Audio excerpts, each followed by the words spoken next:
Bonjour à toutes et tous, aujourd'hui une courte vidéo pour vous parler d'un sujet bien précis, une question qu'on me pose souvent. Est-ce qu'on effeuille les tomates? Et si oui, comment on fait? Donc très souvent, quand on regarde sur internet, on tombera sur des sites qui vous disent qu'il ne faut surtout pas effeuiller, que les feuilles c'est de la photosynthèse et que la photosynthèse c'est utile à la pousse des plantes. Par contre, quand vous demandez à des maraîchers, tous ils effeuillent. Alors pourquoi? Parce que vous êtes trop con.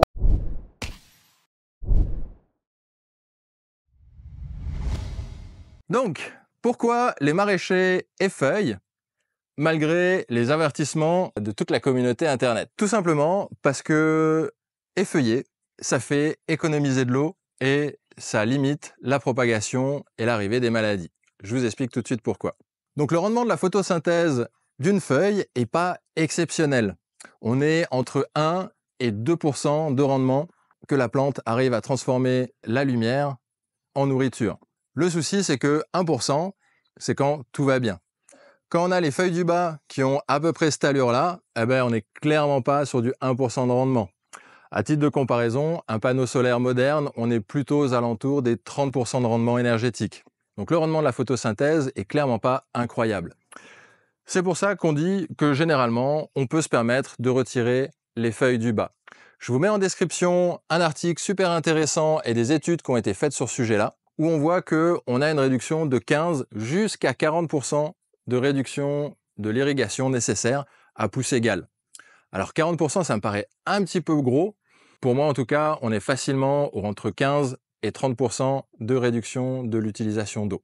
Donc, est-ce qu'on doit tout effeuiller, comme on peut voir de temps en temps, où on a vraiment des espèces de merguez avec des tomates à droite à gauche? On n'est pas obligé de choisir tout ou rien. Il y a quelque chose qui existe qui est vachement cool et que franchement, on devrait tous essayer de temps en temps. Ça s'appelle la nuance.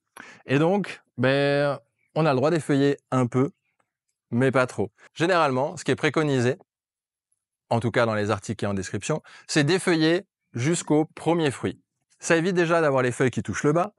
Ça évite, quand les plants sont grands, que la feuille qui a tout en bas, elle ait zéro lumière qui tape dessus, donc elle a un rendement énergétique qui est complètement pourri.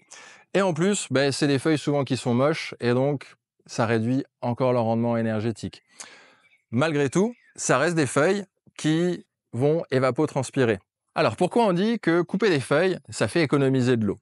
Parce qu'une feuille, pour qu'elle puisse s'alimenter et alimenter la plante, il faut qu'elle évapotranspire. C'est comme ça qu'elle arrive à aspirer de l'eau en soufflant. Donc une feuille qui est en bas, à l'ombre ou moche, elle va pas faire de photosynthèse, par contre elle continue toujours d'évapotranspirer. C'est pour ça qu'en coupant les feuilles du bas, on limite la transpiration des plantes, sans pour autant imputer la production liée à la photosynthèse. Donc ce qu'on va faire, c'est qu'on va couper les feuilles du bas, à la main toujours.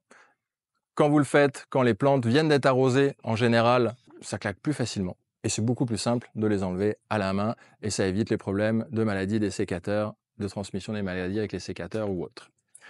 Donc on va couper les premières feuilles et dégager la base du plant jusqu'à la première grappe. Ensuite, ce qu'on va faire, c'est qu'on va essayer de garder un tournus. Nous, c'est comme ça qu'on fait dans la ferme.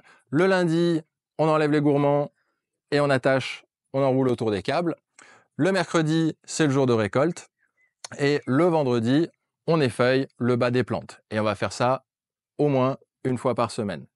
Au fur et à mesure que la plante va pousser et qu'on va couper les grappes de tomates, on continuera d'effeuiller toujours jusqu'au premier fruit. Dans la littérature, on préconise généralement de ne pas trop effeuiller d'un coup. Les effeuillages brutaux, clairement, les plantes n'aiment pas ça, ça crée des désordres physiologiques à l'intérieur et donc ça limite la pousse des plantes.